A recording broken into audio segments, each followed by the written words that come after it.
Hello students, अभी हम लोग पढ़ रहे हैं पोलर कोऑर्डिनेट और पोलर कोऑर्डिनेट का कुछ लेक्चर वीडियो आप देख चुके हैं और उसी के रेस्पेक्ट में कुछ और क्वेश्चन हम लोग देख रहे हैं ताकि कॉन्सेप्ट हम क्लियर कर पाए। इसके लिए मैंने एक बहुत ही सिंपल क्वेश्चन लिया है जो बार बार कॉम्पिटिटिव एग्जामों में पूछी गई है। ये कन्वर्ट इनटू, क्वेश्चन हम रीड कर रहे हैं, convert into polar coordinates of the point capital A और -√3,1। एक पॉइंट है और उसका कोऑर्डिनेट है -√3,1 है उसका कोऑर्डिनेट, और कह रहा है कि इसको पोलर में चेंज कीजिए, पोलर में कन्वर्ट करिए। इसका सीधा मतलब ये हुआ कि ये पॉइंट पोलर में नहीं है। अब इस पॉइंट को आप ध्यान से देखेंगे तो मालूम चलेगा ये तो कार्टेशियन का वैरायटी है। कार्टेशियन में हम लोग पढ़ते थे x, y, तो ये एक कार्टेशियन कोऑर्डिनेट गिवन है और कह रहा है कि कार्टेशियन को पोलर में चेंज कर दीजिए। तो आप सोच रहे होंगे कितना इजी है, वेरी वेरी इजी है। तो इजी तो है बट कुछ कॉन्सेप्ट भी है इसमें, तो अभी हम लोग कॉन्सेप्ट भी इसका देखेंगे और ये भी देखेंगे कि कैसे ये बहुत ही इजी है।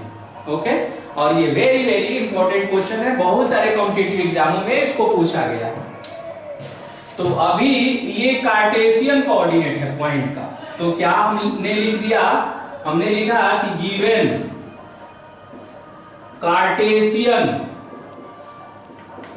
Cartesian point.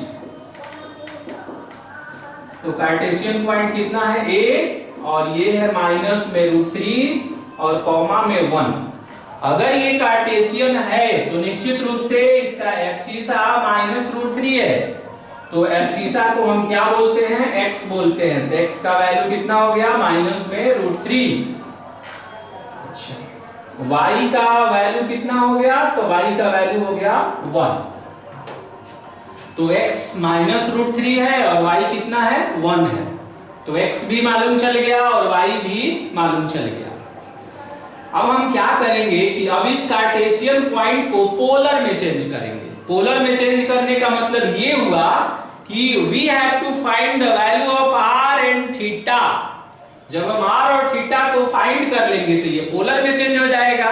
ओके, तो देखते हैं कैसे हम r कैलकुलेट करते हैं। तो रिलेशन बिटवीन, जो आपने पढ़ा कि relation between Cartesian and polar, इसका लेक्चर वीडियो आप देख चुके हैं। तो वहां आपने r निकालने का एक फॉर्मूला ऐसे डिराइव किया था, √x² + y²। और मैंने ये भी बोला था कि r में भी पॉजिटिव और में भी नेगेटिव। तो जब हम r की वैल्यू कैलकुलेट करेंगे तो ये होगा √-√3 का स्क्वायर और प्लस में 1 का स्क्वायर। जब इसे हम सिंप्लीफाई करेंगे तो r का वैल्यू जो है 2 आएगा। r का वैल्यू कितना आएगा, 2। अब हम जब r की वैल्यू निकाल लेते हैं तो फिर हमारे पास एक फॉर्मूला था कि tan θ = y/x। tan θ कितना, y/x। तो y का वैल्यू कितना है, 1/-√3। अब इसको जब हम देखेंगे तो ये आएगा माइनस में 1/√3 आएगा। और हमको मालूम है ट्रिग्नोमेट्री से कि कोई भी एक वैल्यू अगर दिया है तो 0 और 360 डिग्री के बिटवीन में दो ऐसा एंगल मिलेगा जो उस वैल्यू को कॉरेस्पॉन्ड करेगा। मतलब कि दो ऐसा एंगल होगा जिसकी वैल्यू -1/√3 होगा। इसको भी कैलकुलेट करने का एक टेक्निक आपको हम बता रहे हैं। उस टेक्निक से अगर निकालेंगे तो उन दो एंगलों को सर्च करने में परेशानी नहीं होगी। आप क्या करिएगा कि सबसे पहले इस पे मॉडुलस लगाइएगा और मॉडुलस लगाकर इसे पॉजिटिव बनाइएगा। तो -1/√3, तो ये बनेगा 1/√3। और 0 से 90 के बीच का एक एंगल खोजिएगा। तो आप क्या लिखेंगे यहाँ पर, आप लिखेंगे tan 30 डिग्री। तो यहाँ से हमने क्या निकाला, थीटा का वैल्यू 30 डिग्री निकाला।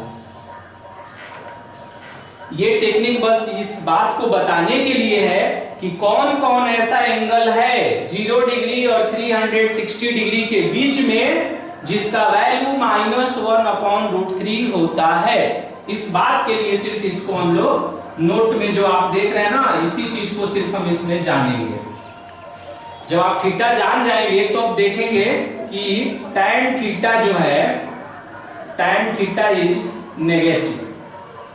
अब देखेंगे कि tan थीटा नेगेटिव कौन कौन से क्वाड्रेंट में होता है। tan थीटा का जो एक्चुअल वैल्यू है वो नेगेटिव में है, तो कौन कौन ऐसा क्वाड्रेंट है जिसमें tan जो है नेगेटिव होगा, तो आप बोलेंगे कि सेकंड में होगा और फोर्थ में होगा। किसमें होगा, सेकंड में। तो सेकंड में जब जाएंगे तो वहां एंगल निकालने का फॉर्मूला ये यूज करेंगे, पाई माइनस थीटा। तो 180 और थीटा किसको कहेंगे, जो 0 और 90 के बीच में लाएंगे। तो कितना हो गया, 150 डिग्री। और एक और किसमें, फोर्थ क्वाड्रेंट में भी नेगेटिव होता है, और फोर्थ क्वाड्रेंट में कैलकुलेट इस तरह करेंगे 360 और माइनस में 30। After simplification we get 330 degree. इसका मतलब ये हुआ कि 0 डिग्री और 360 डिग्री के बिटवीन में दो ऐसा एंगल है जिसका वैल्यू जो है -1/√3 होता है। इससे यही पता लगा कि tan 150 डिग्री का वैल्यू -1/√3 होता है। tan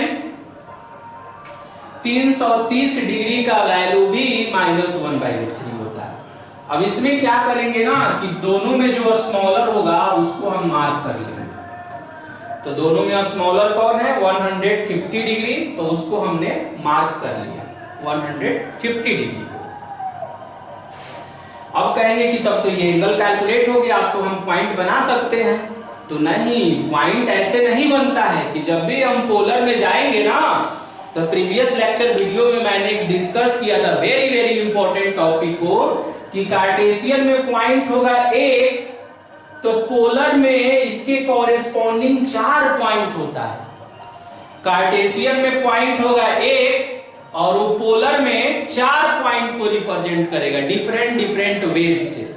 यानी एक कार्टेशियन जो है 4 पोलर पॉइंट को कॉरेस्पॉन्ड करता है। यह हमेशा ध्यान रखेंगे कि वन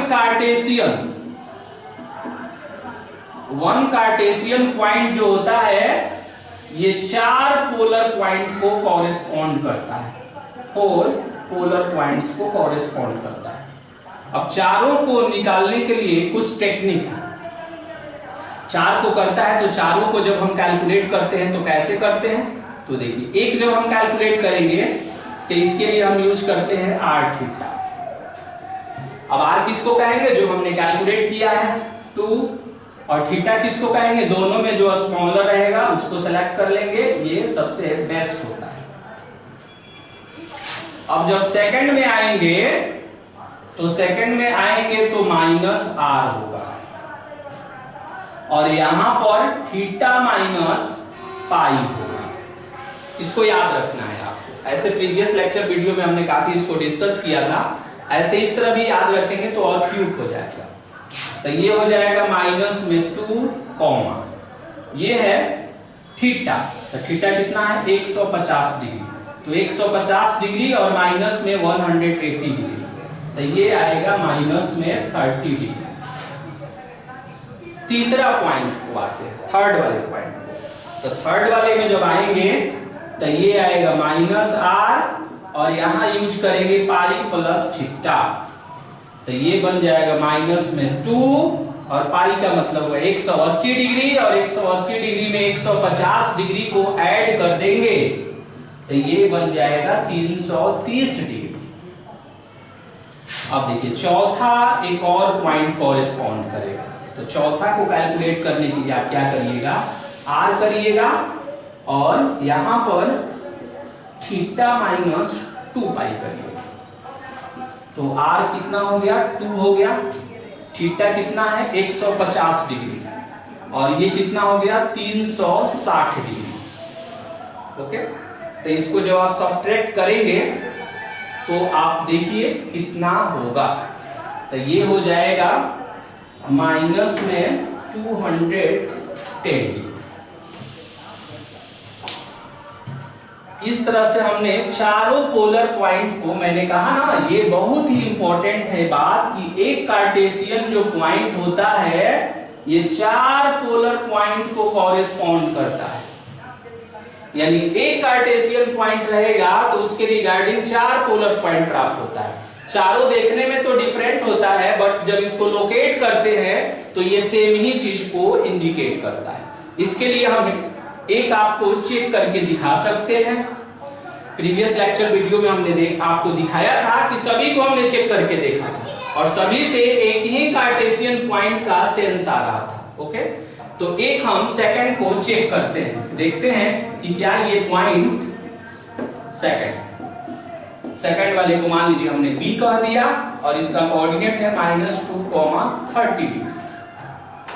और ये क्या चीज में है, अभी पोलर में। अब इसे कार्टेशियन में चेंज करना है, तो कार्टेशियन में चेंज करेंगे तो x लिखेंगे r cos थीटा, तो -2 और cos -30 डिग्री। तो -2 हो गया, cos पर माइनस का कोई इंपैक्ट नहीं पड़ता है और ये हो जाएगा √3/2। 2 से 2 कट जाएगा और ये देखेंगे माइनस में √3 हो गया। y कैलकुलेट करते हैं तो r sin थीटा साइन और ये हो गया माइनस में 30 डिग्री। साइन में जो माइनस होता है ये आउटसाइड में आ जाता है, कॉस में ऐसा नहीं होता है बट साइन में ये आउटसाइड आएगा। तो ये माइनस और ये माइनस आउटसाइड में आएगा तो प्लस कर देगा और साइन 31/2 होता है और कैंसिलेशन के बाद 1 हो जाएगा। अब पॉइंट बनाइए तो कार्टेशियन पॉइंट बनाइए तो x, y लिखते हैं। पॉइंट बनाने का क्या तरीका है कार्टेशियन में, x, y, x हुआ -√3 और y कितना हो गया 1 हो गया। देखिए उसी पॉइंट को ये रिप्रेजेंट कर रहे हैं। तो देख रहे हैं ना इसका पोलर कोऑर्डिनेट ये है लेकिन इसका कार्टेशियन -√3, 1 ही। और भी कोई इसमें एक और भी हम आपको चेक करके दिखा देते हैं। एक फोर्थ में, ये तो सेकंड वाले पॉइंट को हमने चेक किया, अब फोर्थ वाले में देखते हैं, उसको हम d मान लेते हैं। तो उसका कोऑर्डिनेट कितना है 2, माइनस में 210 डिग्री। तो x का वैल्यू निकालेंगे तो r cos और माइनस में 210 डिग्री। 2 हो गया, cos पर माइनस का कोई इंपैक्ट नहीं पड़ता है। 210 डिग्री जो है थर्ड क्वाड्रेंट में और थर्ड क्वाड्रेंट में cos नेगेटिव होता है और इसका वैल्यू होगा माइनस में √3/2। सिंप्लीफाई करेंगे तो माइनस में √3 होगा। फिर y कैलकुलेट करिए तो ये हो जाएगा r और साइन होगा माइनस में 210 डिग्री। अब ये माइनस बाहर हो जाएगा तो -2 साइन 210 डिग्री। ये भी थर्ड क्वाड्रेंट में और थर्ड में साइन नेगेटिव होता है तो -1/2 होगा। 2 से 2 कट जाएगा और ये कितना हो जाएगा 1 हो जाएगा। फिर पॉइंट बनाएंगे ना तो x, y यूज करेंगे तो माइनस में √3 और y कितना हो गया 1। ये काफी सरप्राइजिंग रिजल्ट देता है। तो मेरा आंसर क्या होगा इस क्वेश्चन में, तो मेरा आंसर ये चारों होगा। ये चार जो आप देख रहे हैं ना ये चारों मेरा आंसर बनेगा। यानी एक कार्टेशियन पॉइंट रहेगा तो उसके रेस्पेक्ट में चार पोलर पॉइंट ऑब्टेन होता है। चारों देखने में तो डिफरेंट होता है बट जब उसे कार्टेशियन में हम ट्रांसफॉर्म करते हैं तो सेम जो है कार्टेशियन पॉइंट बन जाता है। चारों पोलर पॉइंट डिफरेंट है लेकिन जब उसे कार्टेशियन में बनाएंगे तो -√3, 1 को ही इंडिकेट करेगा। ओके, तो इस बात का हम ध्यान रखेंगे। जनरली ऐसा होता क्या है कि बच्चे tan थीटा कैलकुलेट करते हैं, -1/√3 होता है तो क्या करते हैं ना, कुछ तो इन दोनों एंगलों को कैलकुलेट कर पाते हैं, कुछ इसमें से एक एंगल कैलकुलेट कर दिए और पॉइंट बना दिए और कुछ पार्ट मिसिंग हो जाता है, छूट जाता है।